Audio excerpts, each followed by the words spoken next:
ভাই দৈত্য গুরু শুক্র খাদ্যর পুত্র আমি দুইজন হয় দাদা অন্য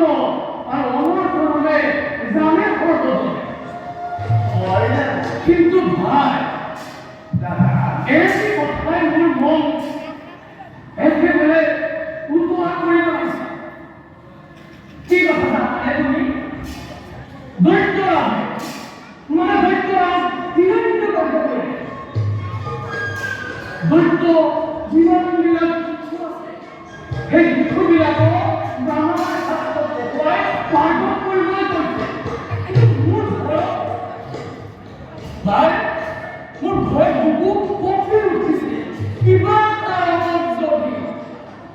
মই শিশুবিলাকক আমি উপযুক্ত শিক্ষাৰে শিক্ষিত কৰিব নোৱাৰো